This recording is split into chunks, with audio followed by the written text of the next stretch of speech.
Hoje o pastor vai falar sobre servindo a Deus em tempos difíceis. Desde o mês de agosto, todo o mês de agosto, o pastor não pregou, então hoje o pastor retoma as atividades e esse mês de setembro nós vamos pregar praticamente todos os domingos, com exceção do congresso.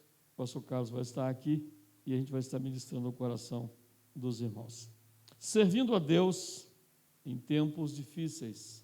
Nós vamos, nesse texto, estudar o bem e o mal, como Deus usa cada um, e as dificuldades, como enfrentá-las e como passar por elas nesse sentido. Algumas pessoas acham que o mal só vem de Satanás, não é? Mas não, às vezes Deus usa o mal para que ele possa aperfeiçoar os crentes a servi-lo melhor e a provar ainda mais a sua fé. Filipenses capítulo 1, versículo 12, 13 e 14. As meninas já colocaram o texto na mídia e como ajuda, né, irmãos? A gente poder acompanhar o texto na mídia. Filipenses 1, de 12 a 14, versículo 12, diz assim: E quero, irmãos, que saibais que as coisas que me aconteceram contribuíram para maior proveito do Evangelho, de maneira que as minhas prisões em Cristo foram manifestas por toda a guarda pretoriana e por todos os demais lugares. E muitos dos irmãos no Senhor, tomando ânimo com as minhas prisões, ousam falar a palavra mais confiadamente e sem temor. Filipenses, capítulo 1, versículo 12 ao versículo 14.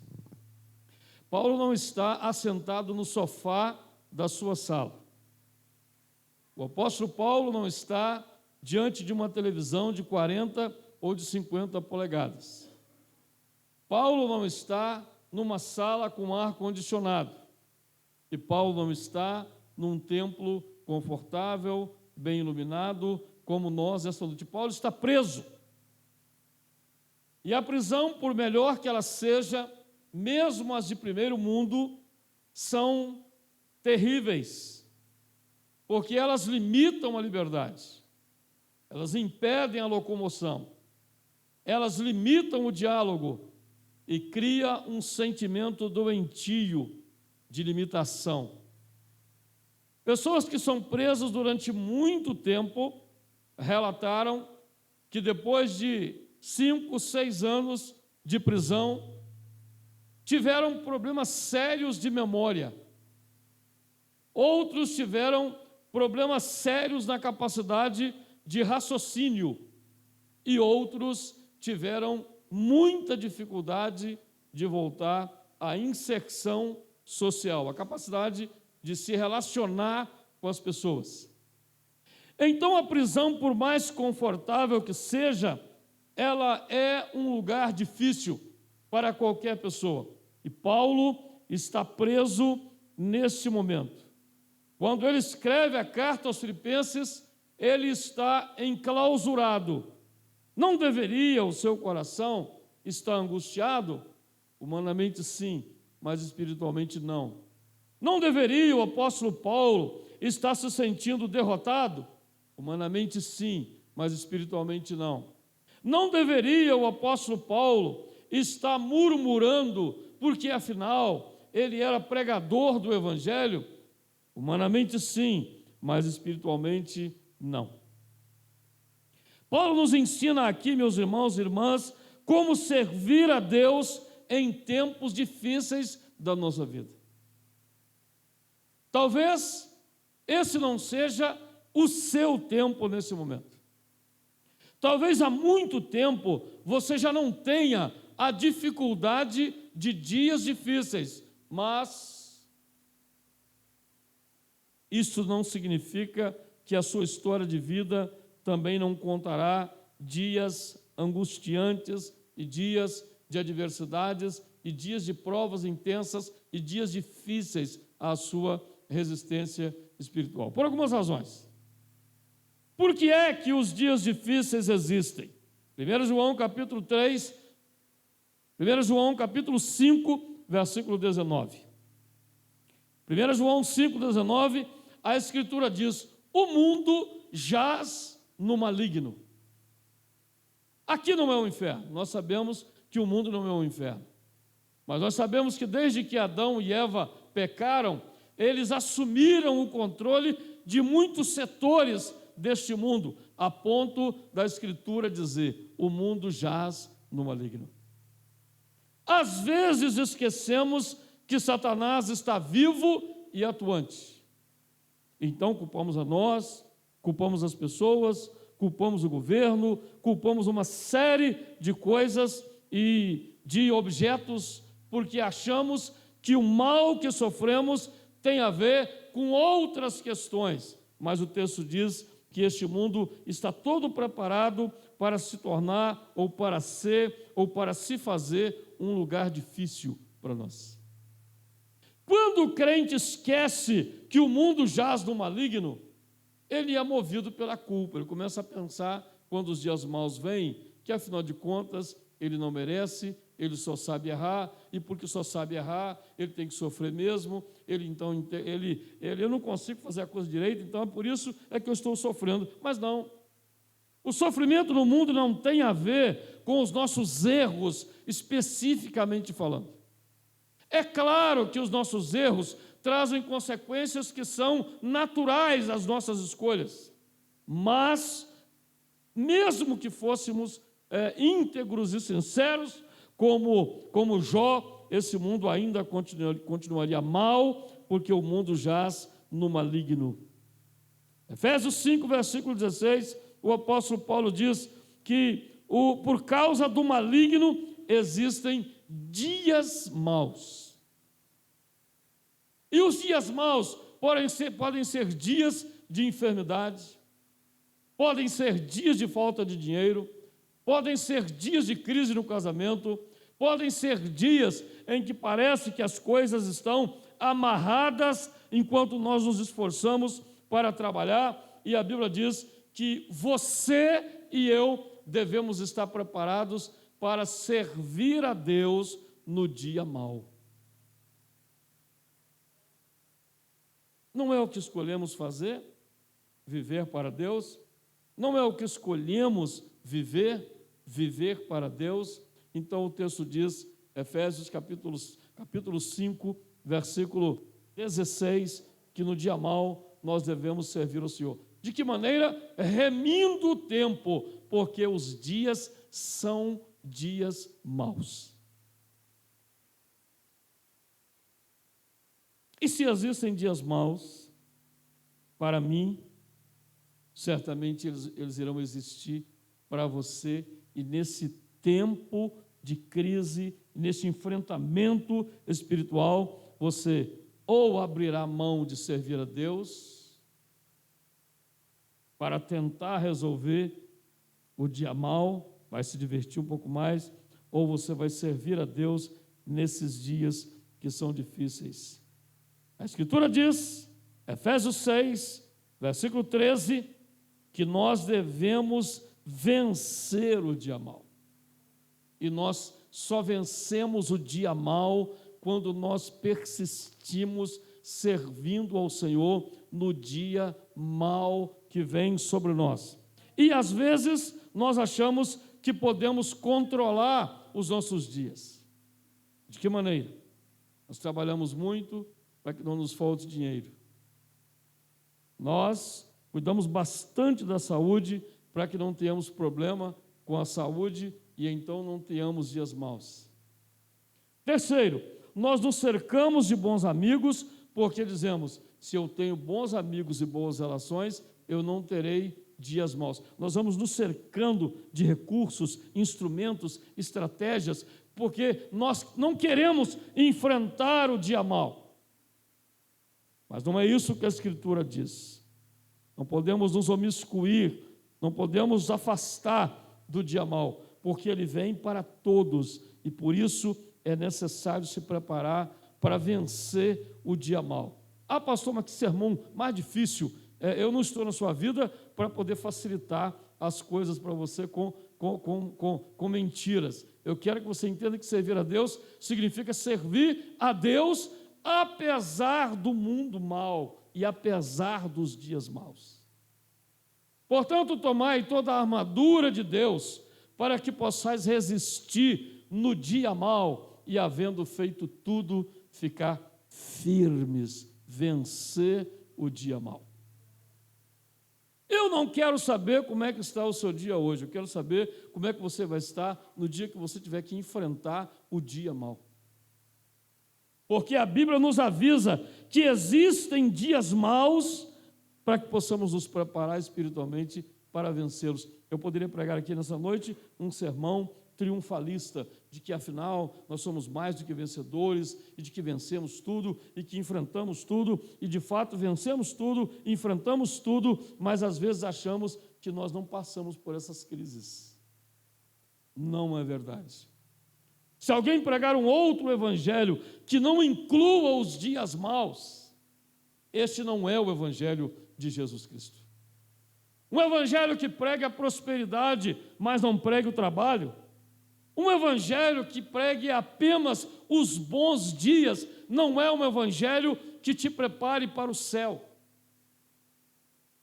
Alguém disse que o diabo sabe que o inferno é ruim, então ele floreia o caminho.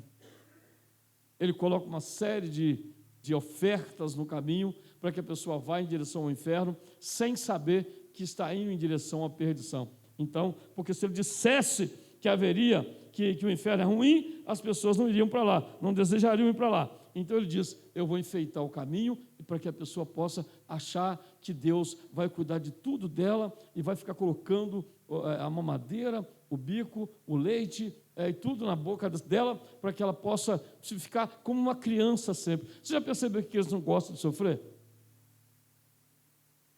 Criança não gosta de sofrer. Primeiro momento que o estômago fica vazio, ela dá um grito lá no quarto, e você esteja fazendo o que você estiver fazendo, você vai ter que sair, vai ter que dar conta dela. Criança não gosta de sofrer. Assim são os crentes meninos. Quando vem a luta, eles desistem, abandonam a Deus, abandonam a igreja, reclamam da fé, e eles deixam tudo para trás, porque afinal, alguém em algum momento os convenceu de que eles não iriam passar por dias difíceis, mas não é isso que a Bíblia diz. Os dias bons e os dias maus existem na nossa vida, e a Escritura diz que nós precisamos servir a Deus em todos esses tempos. Por quê? Primeira lição a aprender nessa noite: nós devemos servir a Deus sabendo que Ele está acima do bem e do mal. A questão do mal, teologicamente, é uma questão estudada já há muito tempo. As pessoas acham que o bem é Deus e que o mal é só o diabo. Mas não, teologicamente, Deus está acima do bem e Ele está acima do mal. E Ele vai usar o bem porque Ele é bom e é Deus de amor, e Ele vai usar o mal quando Ele quiser, para cumprir o propósito dele na vida do crente, da igreja, do mundo, enfim. Quando você lê o Velho Testamento, você então entende isto. Deus pega um povo mais forte e manda descer o porrete no lombo de Israel, porque o povo havia desobedecido. 2 cativeiros aconteceram. O do Egito, 430 anos, um pouquinho mais, e o povo então é tirado do Egito com milagres, com o poder de Deus, com manifestação do Altíssimo, é tirado de lá e levado para a terra prometida. Não deveria aquele povo ter aprendido a servir a Deus? Mas uma coisa é certa, é mais fácil tirar o povo do Egito do que tirar o Egito do povo. Assim, quando aquele povo chega à terra prometida, ao invés de servir a Deus na primeira dificuldade, eles abandonam a Deus e fazem um bezerro de ouro. E vão adorar o bezerro de ouro, porque Moisés estava há 40 dias e 40 noites no monte orando e eles disseram: esse Moisés nos tirou lá do Egito, onde nós tínhamos carne, panelas cheias de carne, nós tínhamos o cheiro da cebola, e eles começam a pensar no que eles comiam lá, na carne e na cebola, e diz assim: vamos fazer um Deus para nós. E eles fazem um ídolo e começam a adorar. Aí o Senhor interrompe a revelação a Moisés e diz: eu estou vendo um cântico lá no meio do povo, e não é canto de quem está alegre. Quando Moisés desce, o fraco Arão estava havia submetido ao povo e havia então feito um bezerro de ouro dos cordões, dos brincos, dos anéis, e eles estavam adorando aquele ídolo porque o povo precisava de uma referência, e Arão pecou com o povo. O povo não estava preparado para o dia mau. Quando o povo chega na terra prometida, então o povo deveria servir a Deus. A coisa ficou tão boa que eles pensaram que a partir de então eles não teriam problema nenhum. Eles começam então a trazer deuses de fora e a colocar entre eles, nos altos, nos baixos, nos planos, de um modo geral, e eles faziam então de madeira Deus, e tudo era Deus para eles. Tinham esquecido ao Senhor. E aí você vê uma sucessão de reis que a Bíblia diz: e fez o que era mal aos olhos do Senhor. Então o Senhor Deus usa o segundo cativeiro de 70 anos na Babilônia. Tira o povo da terra prometida e leva para a Babilônia, e lá o povo fica 70 anos, é o segundo cativeiro, que Jeremias, o profeta, previu que duraria 70 anos. E o profeta Daniel vê isso no capítulo 9 e no capítulo 10. E quando Daniel vê, é que o Senhor se manifesta para tirar o povo desse segundo cativeiro. Dias maus. Mas o tempo inteiro, nós vemos Deus usando o bem para o seu povo e o mal para disciplinar o seu povo. Às vezes, Deus usa tempos difíceis para aperfeiçoar a nossa fé. Às vezes, Deus usa dias difíceis para nos tirar da acomodação. Às vezes, Deus usa problemas que nós não planejamos para que a gente creia mais, dependa mais dEle, porque Deus, o nosso Deus, está acima do bem e do mal. O exemplo de Jó e da sua esposa. No entanto, Jó, olha para sua mulher, ela havia afirmado: amaldiçoa seu Deus e morre, porque nosso gado, nossos filhos, nossa casa, nossos bens, nossa paz, tudo que tínhamos de bem, nos foi tirado. Amaldiçoa a Deus e morre. Então Jó volta-se para sua mulher, Jó capítulo 2, versículo 10, e ele diz: mulher, tu falas como uma louca, porventura receberemos de Deus apenas o bem que desejamos, e não também o infortúnio que Ele nos permite? E em todas essas provas, os lábios de Jó não o fizeram vacilar e não o fizeram pecar diante de Deus. Esse homem mostra como Deus está usando as circunstâncias, primeiro para que ele provasse que servir a Deus é uma necessidade de todo o tempo, em dias bons e em dias maus. Então, se você está em dias bons, sirva a Deus, para que quando os dias maus chegarem, você possa servi-lo com a mesma disposição, com o mesmo interesse. Eu hoje sou jovem, e esse negócio de dia mau, esse aí é coisa para velho, enfim, eu gostaria muito que fosse só para nós, mais maduros. Mas é a vida. Há 3 semanas atrás, 5 jovens saíram de Porto Velho, em Rondônia, e foram para Ariquemes, foram fazer missões. E o motorista dormiu no volante, e eles bateram de frente com uma carreta, 3 morreram. Dias maus para a família daqueles jovens missionários. Dias difíceis. Em 2015, nós estávamos, em 8 de abril, nós estávamos celebrando o aniversário da PIB em São Francisco. 7 dias de festa. Agenda cheia de celebridades que estariam visitando a igreja. E, meus irmãos, no domingo eu assisti um jogo com a minha mãe, um jogo do Cruzeiro, à tarde, após o almoço. E logo após o jogo, ela passou mal. E olha que o Cruzeiro venceu, viu? Não foi porque o Cruzeiro perdeu, não. O Cruzeiro venceu. Ela passou mal e nós tivemos que ir com urgência com ela para o hospital e ela faleceu naquela tarde de domingo. Nós estávamos em festa, dias bons. E num dia bom, nós sofremos um dia mau. O que nós estamos aprendendo nessa noite é que nós precisamos entender o que é servir a Deus. Porque às vezes o nosso coração está preparado para servir a Deus apenas nos dias bons. E é por isso que nós vemos tantas pessoas que já estiveram no altar da casa do Senhor e abandonaram o ministério depois de dias maus. É por isso que vemos pessoas que sentavam nos bancos da igreja e depois foram desanimando e voltaram para o mundo, porque não estavam preparados para os dias maus. Então a Escritura diz que Deus é o nosso Deus quando tudo está sob o nosso bem e controle ou quando algumas coisas ruins também acontecem conosco. No ano 2000, eu estava no auge do meu ministério, pregando com todo entusiasmo, saltitante e alegre, quando comecei a ficar rouco com toda frequência de mensagem. Pregava 15 minutos, ficava rouco.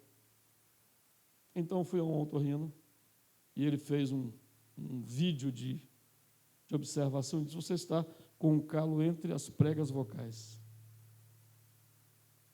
E ele me disse: isso pode ser benigno ou maligno. Você pode continuar falando depois da cirurgia ou pode ficar sem voz, afônico. E aí, de tempos bons, vêm os dias maus, porque você fica inseguro, preocupado, temeroso, e nós só temos uma alternativa: ou confiamos no Senhor nos dias maus, ou o abandonamos. Então coloquei a igreja para orar, intensifiquei as orações e demos prosseguimento ao tratamento. Ele fez a intervenção cirúrgica, tirou o calo e disse: você precisará ficar 10 dias sem falar nada depois da cirurgia. Nós fizemos. Mas, meus irmãos, é muito difícil ficar calado quando você está acostumado a falar na igreja, em casa, na sala de aula, na rua, e você tem que ficar dentro de casa sem falar uma. É só aí que você percebe o valor do comportamento verbal, daquilo, de como você joga para fora as emoções quando você fala. Eu sei que a mulher, quando você não espragueja, mas você fica brava em casa, você está jogando o nervosismo para fora, né? Você, marido, quando responde, está jogando a emoção para fora.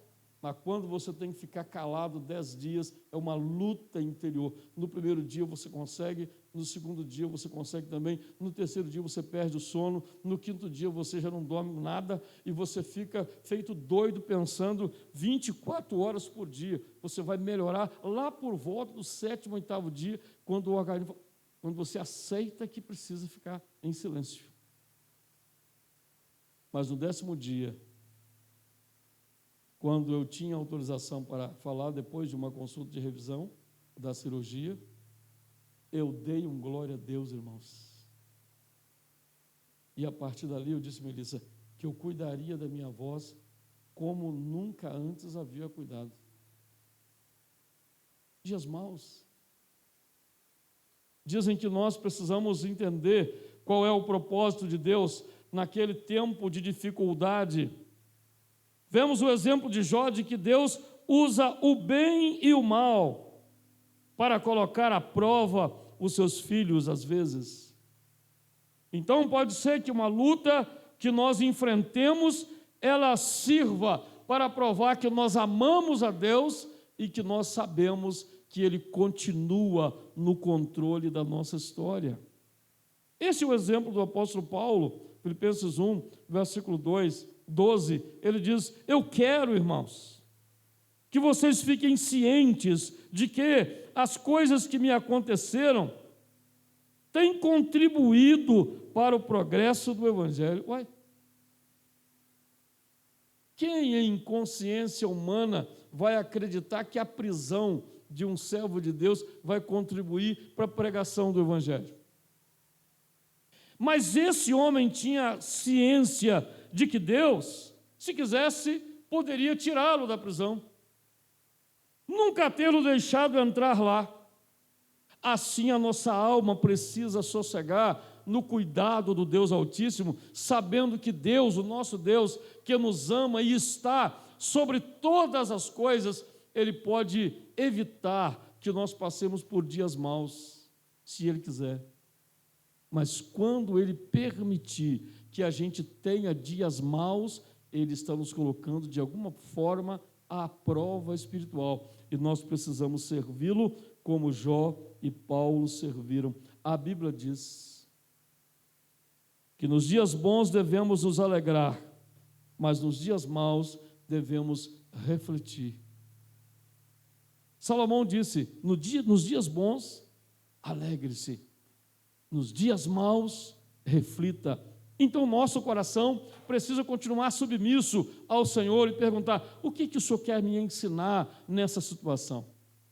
Nessa falta de dinheiro, nesse momento de enfermidade, nessa luta na minha família, nessa porta que não se abriu ainda, nessa espera que eu estou tendo que exercitar, nessa perseverança que eu estou precisando fazer. E então descobri, como Jó e Paulo, que Deus continua atuante na nossa vida. Ele não se esqueceu de nós e nem nos abandonou no momento mais difícil da nossa vida, irmãos. Porque o diabo faz questão de tentar nos convencer de que nos dias maus Deus nos abandonou. Por quê? Se ele consegue convencer o crente de que nos dias maus o Senhor o abandonou, o que vai acontecer com o crente? Ele vai abandonar a fé, ele vai blasfemar de Deus. A mulher de Jó foi um exemplo disso. Ela disse: você já está acabado mesmo? Já perdemos os bens, já perdemos os filhos, já perdemos tudo, amaldiçoa a Deus e morre. Ele já era um problema para ela, porque aquela mulher olhava para Jó e dizia assim: eu agora já perdi tudo e vou ficar até sem marido? O sujeito ficou doente. Com certeza, na cabecinha dela, era que ele fosse logo para poder casar mais depressa possível. Então, ele olha para aquela mulher e diz: como fala uma louca, assim falas tu. Ele não chama a mulher de louca. Ele está dizendo que aquela fala era uma fala de loucura, fora da realidade espiritual. E então ele responde: porventura receberemos de Deus apenas o bem que desejamos e não também o infortúnio que Ele nos permite? E em todas essas provas, os lábios de Jó não o fizeram vacilar e pecar. E esse é o exemplo de um homem que soube passar pelos dias maus sem abandonar a sua fé, como Paulo, que ao invés de deixar os irmãos reclamando da sua situação, ele disse: não, eu quero que vocês fiquem certos, se eu quero cientificar-vos de que as coisas que me aconteceram têm contribuído para o progresso do Evangelho. Eu estou preso porque Deus quer. Isso exige alta maturidade espiritual. Isso exige de nós uma dependência de Deus e a compreensão de que Deus está acima do bem e do mal que porventura nós tenhamos enfrentado. Quando passamos pela luta, o Senhor continuava ali, mas Ele queria que nós passássemos. Não é assim que diz o Salmo 23, quando a Escritura diz que Ele vai conosco no vale da sombra e da morte? Tu estás comigo, a tua vara e o teu cajado me consolam. Então, a presença de Deus conosco é a realidade da qual precisamos ter ciência o tempo inteiro, para que todos os dias nós possamos desenvolver uma alta capacidade de dependência do nosso Deus. Em segundo lugar, nos dias e nos tempos difíceis, devemos entender que servimos a Deus em dias maus e dias bons, quando temos ciência do propósito de todas as coisas em nossa vida. Há um exemplo que é um exemplo clássico, o exemplo de José, capítulo 50, versículo 20 de Gênesis, quando José já primeiro-ministro do Egito, ele recebe os seus irmãos. E ele se revela aos seus irmãos que o haviam prendido, escravizado, vendido e isolado, porque tinham muita inveja dele. E Deus usa tudo aquilo na vida de José para que ele pudesse cumprir o seu propósito. Então, lá no capítulo 50, versículo 20 de Gênesis, José se revela aos seus irmãos e que estavam com medo dele vingar de cada um deles, e ele lhes responde: vós bem intentastes o mal contra mim, porém Deus o tornou em bem, para fazer como se vê nesse dia e para conservar em vida um povo grande. Vocês fizeram mal contra mim, mas Deus tornou o mal em bem para fazer o que se vê nesse dia. Então, quando o crente enfrenta as lutas, ele tem que procurar o propósito. Ele tem que entender o porquê está passando por aquele tempo de lutas e de dificuldades. Ele não pode perder o prazer da adoração, não pode dar lugar à murmuração. Ele precisa compreender o que Deus está fazendo. A vida de José é um exemplo extraordinário de servir a Deus segundo o propósito dele em todas as coisas. A Bíblia diz que José, ele toma para si esta lição e diz: Deus continua no controle. E ele só trouxe os meus irmãos até aqui, porque quando eles intentaram mal contra mim, ele estava preparando tudo para este dia. E como é bom você, no final da luta, perceber o propósito de Deus ao te fazer passar por aquela batalha espiritual. Você entender. No meu caso, quando em 2000 eu precisei fazer a cirurgia, foi muito positivo, porque eu passei a cuidar melhor da minha voz, passei a pregar com mais cuidado, me dediquei mais ao ensino propriamente dito do que à própria pregação em si. Tive que fazer 1 ano e meio de cuidados com a voz, com uma fonoaudióloga. E depois eu próprio fui estudar para saber como guardar a voz e não enrouquecer. E é o que sei fazer hoje. Posso falar 2 horas. Eu fui em junho para falar 1 semana para os pastores em Rondônia, falei a semana inteira e depois preguei nas igrejas da região. Não fiquei rouco nenhum dia. Aprendi a lidar. Mas e se eu não tivesse passado por aqueles dias tão maus? Eu continuaria usando muito mal a voz. Eu era um pregador, irmãos, que alguns chamariam de sapatinho de fogo, né? Eu pregava pulando, eu saltitava, eu gritava, e se eu já falo alto hoje, você já imagina naquela época. Aprendi a lidar com o volume de voz. Aprendi a lidar com a minha própria voz. Ora, então não foi uma bênção ter passado por aquela questão? Hoje eu cuido de pessoas com problemas de voz. O ano passado Deus mandou um garotinho de 3 anos, o Danilo, uma dificuldade de fala. E a mãe chegou e disse: eu preciso desenvolver a fala dessa criança. E nós trabalhamos com aquela criança 6 meses. E quando aquela mãe começou a ver aquele filhinho começar a falar com a fala em atraso, já aos 3 anos de idade, ela saltou de alegria. Ora, Deus me preparava então para cuidar daquela criança. Eu estou com um garotinho chamado Heitor, filho de um advogado, com doutorado, lá em Neves. E ele tem uma concentração no R. Tudo que ele fala, ele puxa o R como se fosse mais do que paulista. Então, nós passamos meia sessão a semana passada apenas trabalhando a linguinha dele, Nájila. E nós cantávamos com a língua, não vamos falar palavra nenhuma, eu quero que você cante só com a língua, fala lá, lá, lá, lá, lá, lá, lá, lá, lá, lá. Ele, doutor, mas eu estou cansado, me chama de doutor. Doutor, mas eu estou cansado, doutor. Tudo começou em 2000, irmãos. Dias difíceis, 10 dias de silêncio, lutas, batalhas espirituais. Então, quando Deus faz com que você passe por dias difíceis, não é porque o Senhor deixou de cuidar de você, muito pelo contrário, Ele está preparando você para coisas maiores na sua vida. Então, se você tem lutas ou teve, eu preciso que você volte atrás e veja o que eu aprendi naquela fase. Por que tal acontecimento se deu comigo? E o que de bom aconteceu em função daquilo? José diz aos seus irmãos: eu sei que vocês intentaram mal contra mim, mas Deus o tornou em bem. Deus está ou não está acima do bem e do mal? Porque só Deus pode transformar o que o diabo tenta de mal contra nós, para nos abençoar através disso.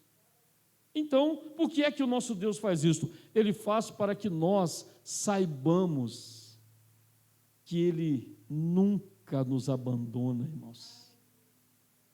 Hoje tenho 60 e poucos anos. Eu agora decidi que não vou ficar falando esses miúdos, né? A mim ninguém precisa ficar sabendo. 60 e poucos, né? Vou sempre falar assim quando chegar a 70, viu, Elemar? Mas, meus irmãos, quantos dias maus pelos quais passei na vida para que aos 60 e poucos anos eu pudesse hoje chegar aqui e dizer para você que se os dias forem difíceis, você não deve desanimar, você não deve parar, você não deve desistir, você não deve murmurar, você deve continuar servindo a Deus. Não mude nada na sua vida, porque eu já vi pessoas desesperarem nos dias maus, por não saberem lidar com os dias maus. Então, no exemplo de José, ele descobre o propósito dos dias maus.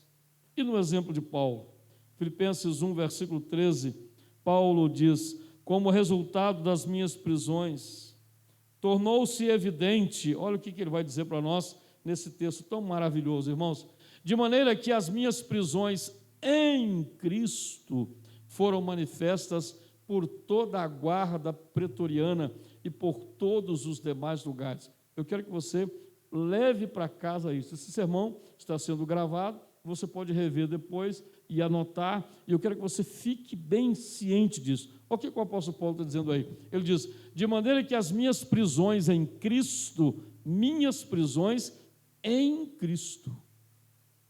Oh, prisões em Cristo? Nós gostamos de falar de vida abundante em Cristo, vida vitoriosa em Cristo, provisão de Cristo, a companhia de Cristo, mas aqui, esse homem de Deus está falando de prisões em Cristo. E se a gente, como o apóstolo Paulo, começar a dizer: eu estou esperando em Cristo, eu estou sofrendo, mas em Cristo, eu estou perseverando, mas em Cristo, eu estou num período de espera, mas é em Cristo, tudo em Cristo. E ele diz: as minhas prisões em Cristo foram manifestas por toda a guarda pretoriana. Ou seja, ele está dizendo, se eu não tivesse sido preso, a guarda do palácio não teria conhecido o Evangelho de Jesus Cristo. Nós somos um impacto agora lá em Ji-Paraná, a primeira igreja pagou para que eu pudesse estar lá, e eu fui.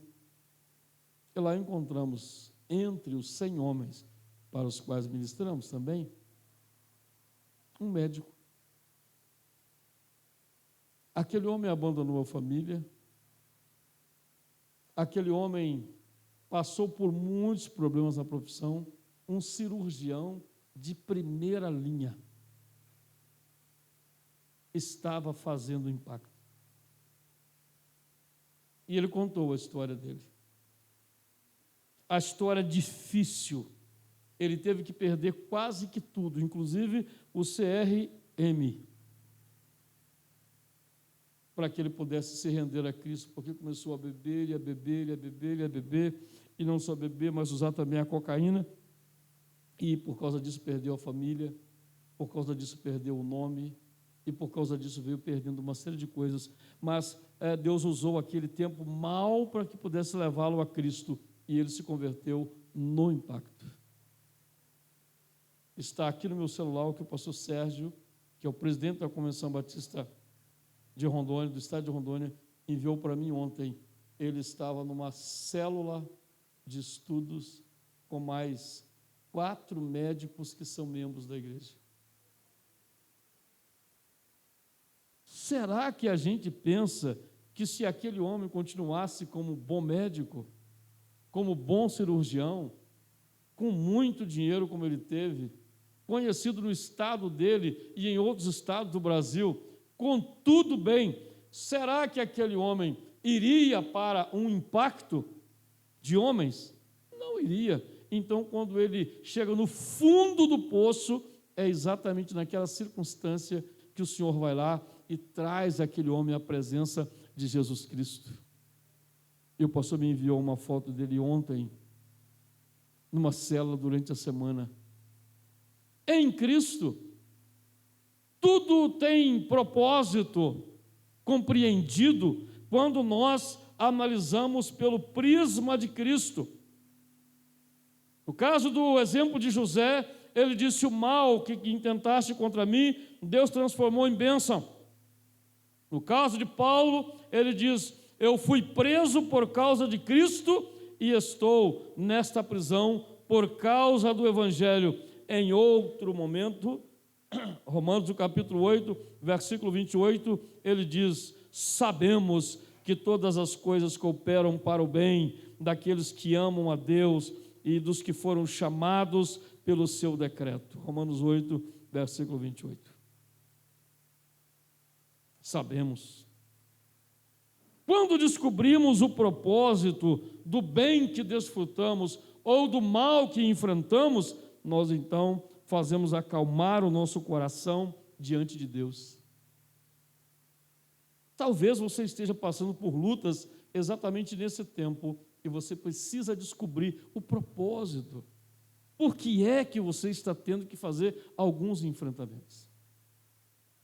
O dinheiro que falta, a saúde debilitada, aquele concurso que você precisa continuar enfrentando, aquele emprego que está demorando um pouquinho, aquela conta que você emprestou um dinheiro para alguém e a pessoa prometeu pagar em 24 vezes e já tem 18 meses, ela não pagou nenhuma parcela, e você fica: Senhor, eu podia não ter emprestado aquele dinheiro, e agora eu emprestei, e como é que eu faço? Deus está trabalhando nessas circunstâncias todas, perdas que você teve, situações que você enfrentou. Quando você descobre o propósito, elas se tornam motivos que glorificam a Deus. Eu não tenho dificuldade nenhuma de entender o porquê é que depois de 4 anos de solteirice, eu fui pregar em Ravena. Eu fui pregar em Ravena num domingo pela manhã, e no domingo pela manhã é difícil você arranjar namorada. Eu acho que eu sou a única pessoa que conseguiu uma boa namorada no domingo pela manhã. Geralmente você marca um café, um sorvete, ou uma pizza, enfim. No meu caso foi diferente, irmãos. Era improvável que naquele domingo eu encontrasse a Ana na igreja. Depois de 4 anos de solteirice e vontade de continuar sozinho, porque eu havia terminado o noivado, tudo coopera para o bem. O Senhor me leva exatamente ali, naquele domingo pela manhã. Então, o que está acontecendo com você, com certeza está dentro do cronômetro de Deus. As lutas pelas quais você está passando, Paulo está falando de prisões em Cristo. Então, eu quero que você transforme isto num motivo de declaração de fé, quando você diz: eu estou passando por essa luta, mas em Cristo. eu estou esperando, mas em Cristo. E eu vou vencer em Cristo. E eu vou entender o propósito de Deus nessa situação por causa de Jesus Cristo, porque finalmente nós servimos a Deus quando todas as circunstâncias nos levam a glorificá-lo. Nós servimos de fato a Deus quando todas as circunstâncias nos levam a glorificá-lo. Como é que funciona isso, pastor? Estamos encerrando. Vamos ver o exemplo de Abraão. Abraão, com quase 100 anos, 80 anos, ele recebe uma promessa e ele espera 20 anos. E se tem alguém que esperar uma semana já está com dificuldade, já fica ansioso, imagine esperar 20 anos uma promessa, irmãos. Não é, irmão José? E quando Abraão está cansado de esperar, ele reclama de Deus e ele tenta ajudar a Deus, ele e a sua mulher Sara.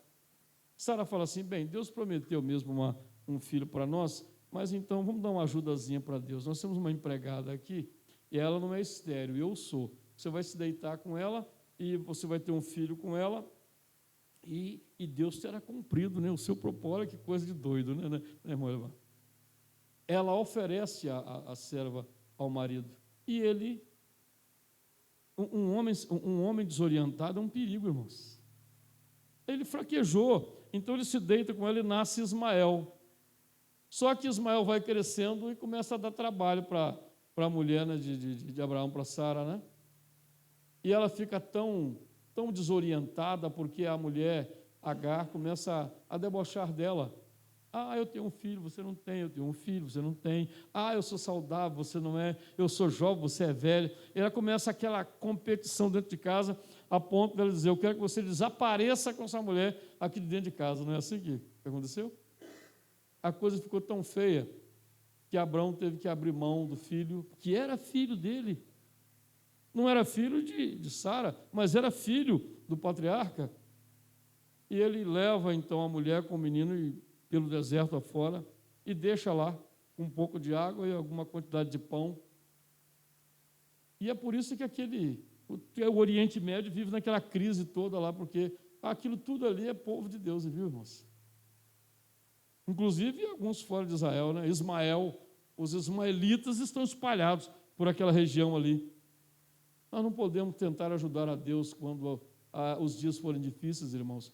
A única coisa que devemos fazer quando os dias forem difíceis é esperar em Deus, é confiar em Deus, é continuar louvando a Deus. E a Bíblia diz que Abraão, então, estava desistindo quando Deus o chamou para fora da sua tenda numa noite de estrelas no céu e diz, olha as estrelas. E ele olhou. E o Senhor Deus disse a Abraão, como você não pode contar as estrelas, assim será a sua descendência. E ele renova a promessa, ele reanima Abraão e Isaque nasce depois. E aqui estamos nós, filhos de Abraão, pela fé em Jesus Cristo. Somos muito mais do que uma multidão. Aí em Romanos, no capítulo 4, versículo 18, o apóstolo Paulo diz, como é que Abraão começou a esperar com confiança? O texto diz, o qual em esperança creu contra a esperança que seria feito pai de muitas nações, conforme lhe fora dito, assim será a sua descendência. Creu contra a esperança. E não enfraqueceu na fé, nem atentou para o seu próprio corpo, já amortecido, pois era já de quase 100 anos, nem tampouco para o amortecimento do ventre de Sara. E não duvidando da promessa de Deus por incredulidade, mas foi fortificado na fé, dando glória a Deus. O homem não aceitava, ele começou a glorificar a Deus. Glória a Deus, glória a Deus, glória a Deus, glória a Deus. Tudo era motivo de dar glória a Deus. Então ele fortalece a fé. E então ele ficou certíssimo de que o que ele tinha prometido também era poderoso para fazer ou para realizar. Como é que esse homem esperou em Deus? Ele esperou suprimindo a murmuração e explorando a adoração. Quanto tempo tem que você não levanta de manhã e dá uma gargalhada diante do seu espelho e diz: glória a Deus, como eu sou bonito, né? Você todo dia reclama do cabelo, reclama do nariz, reclama da gordurinha na barriga. Eu, ultimamente, tenho estado mais feliz com a minha barriga porque, de fato, a dieta está funcionando, né? Então, você vai ficando mais alegre. Mas eu reclamei muito. Nós reclamamos da falta de dinheiro, reclamamos de muito dinheiro, reclamamos do conforto, da falta de conforto. Aí Abraão nos ensina que nós precisamos substituir qualquer motivo de murmuração por uma atitude de adoração. Se você está esperando, se você está passando por momentos de perseverança, você deve levantar de manhã com a mesma disposição e cantar, obrigado, meu amor, e cantar aquela música tão linda que a gente tem cantado hoje em dia, né? Aquela música tão bom, o quê? És fiel em todo tempo. A igreja?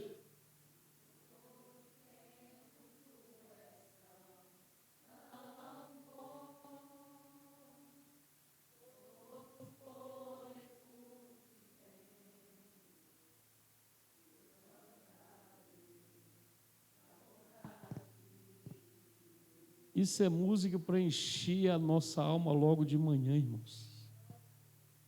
Nas lutas, nas dificuldades, nos dias maus, nos enfrentamentos que nós fazemos, cantar ao Senhor, substituir a murmuração, a reclamação, o medo, a dúvida, a incerteza, crer contra a esperança, como Abraão fez, e sobrepujar em força as circunstâncias, dando glória a Deus. Fique de pé onde você está. Eu quero que você dê um treino, uma glória aí, porque amanhã cedo você vai levantar e vai dar um glória a Deus. Diga assim, glória a Deus. Ué, eu estou pedindo você para dar um glória a Deus. Diga glória a Deus. Glória a Deus. Pode ser melhor. Glória a Deus. Glória a Deus. Eu sou feliz, glória a Deus. Estou enfrentando luta, glória a Deus. Estou esperando, glória a Deus. E preciso de mais dinheiro, glória a Deus. Eu estou aguardando a porta de emprego, glória a Deus. Eu estou solteiro, glória a Deus. Amém, Melissa? Sim, porque logo, logo o Senhor abre a porta, envia o varão, envia a varoa. Irmãos, eu dava glória a Deus quando era apenas anos e eu dizia: Senhor, eu quero ser pai. E Deus nos deu 2 filhos. E agora que estamos só nós 2, eu digo: Senhor, dá-nos força para vencer a saudade da distância dos filhos. Glória a Deus. Pode se assentar. Abraão substituiu a murmuração pela atitude de adoração. Então, nós servimos a Deus em dias maus e dias bons, quando glorificamos a Deus acima das circunstâncias. E para finalizar, Paulo, como exemplo, ele no versículo 14, ele diz, olha o que o versículo 14 de Filipenses 1 diz: e muitos dos irmãos no Senhor, tomando ânimo com as minhas prisões, ousam falar a palavra mais confiantemente e sem temor. O seu testemunho motiva os outros salvos. Então, quando você vir para a igreja, venha com motivação. As pessoas estão olhando para você, desde que você chega na porta do templo, até quando você está aqui dentro. Quando você sai, as pessoas lá do seu trabalho estão de olho em você. Não é porque querem o seu lugar, não, elas querem aprender com você. Elas querem saber a diferença que Jesus Cristo faz na sua vida, elas querem, a partir de você, sentir o doce da fé em Cristo. As pessoas querem olhar para você e saber que são felizes. Por que é que eu tenho tido o privilégio de falar da palavra de Deus no Brasil, irmãos, e fora do Brasil?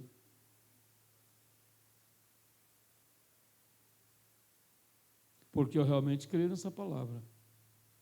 Essa palavra mudou a minha vida. Essa palavra me fez quem eu sou hoje e quem eu serei no futuro.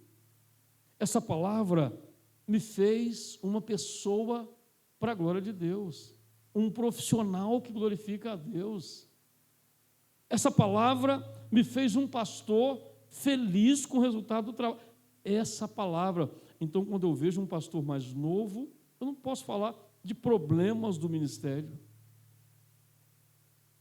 Não, eu tenho que falar do ministério, porque afinal, eu sou pastor há quanto tempo? É por causa do dinheiro? Não. Nunca nenhuma igreja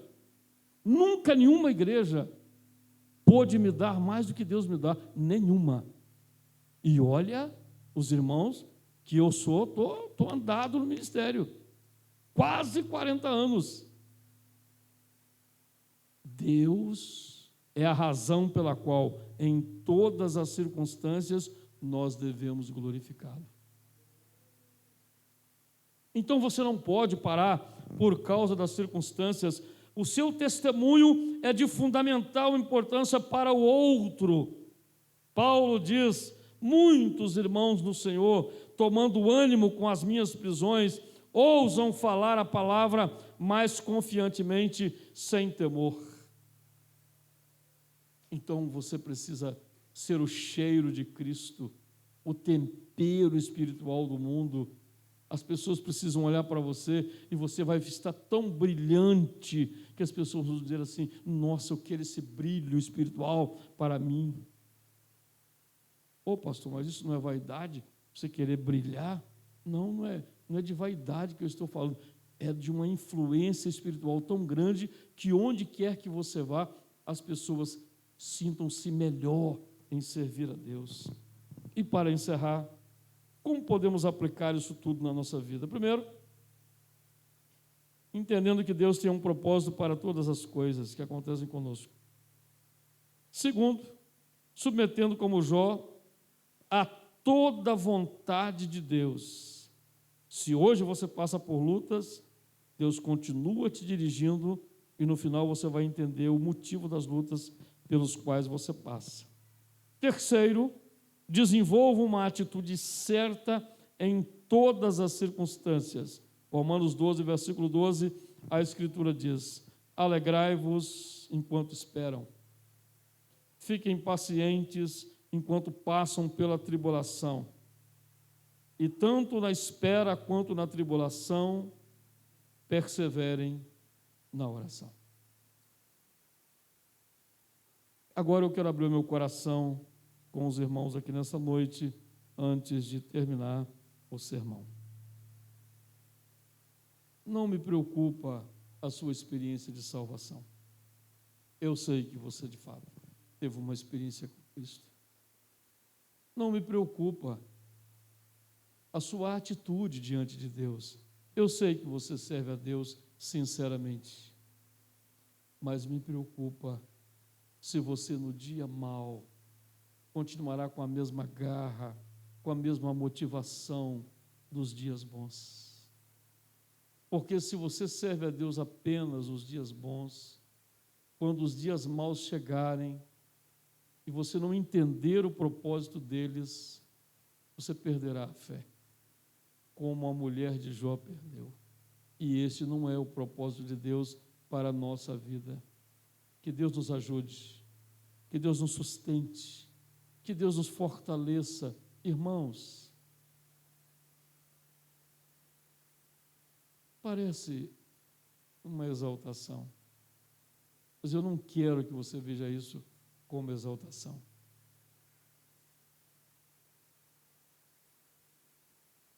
Ana e eu faremos 39. 39 anos de casados. O nosso casamento é um sucesso. Porque ela continua motivada comigo. E eu continuo motivado com ela. Olhamos para os nossos filhos, nosso ministério, nosso trabalho espiritual, a profissão que Deus me deu, saindo de uma família sem recurso nenhum, me casando pobre, mas pobre de maré de si, irmãos, para o que temos hoje, para tudo que a gente vivencia nesse tempo inteiro. Eu não posso contar os dias maus apenas. Meu coração não pode ser ingrato para com o Senhor, porque nos dias maus o Senhor estava lá, para que eu soubesse desfrutar dos dias bons. Hoje vivemos dias bons. Se ela quiser comer uma picanha, nós podemos comprar. Se ela quiser comprar uma roupa, nós podemos comprar. Se a gente quiser trocar de carro, pode trocar. Não temos essas dificuldades que tínhamos quando começamos o casamento. Mas só chegamos a esse ponto porque nos dias maus, e eles aconteceram em nossa vida, nós soubemos perseverar. Nós soubemos avançar. Vamos ficar em pé? Faltam 10 para as 9. E esse caldo grosso é para você digerir durante a semana, né?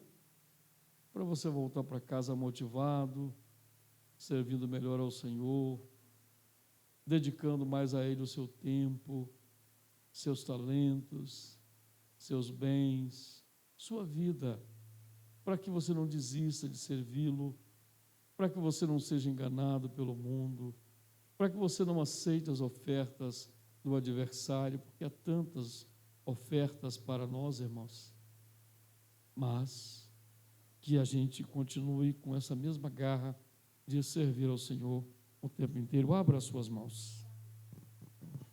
Que o amor de Deus, nosso Pai, que a graça salvadora de Jesus Cristo, nosso Senhor, que as consolações ternas do Espírito Santo de Deus repousem sobre a igreja reunida neste santuário e espalhada sobre toda a face da terra, agora e para todo sempre.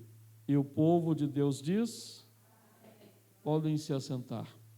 A cantina está funcionando logo após o término do culto. O Ministério de Louvor vai vir aqui à frente para encerrar com uma ministração e logo depois os irmãos estão em liberdade para irem à cantina e desfrutarem do bom salgado para o nosso congresso em nome de Jesus.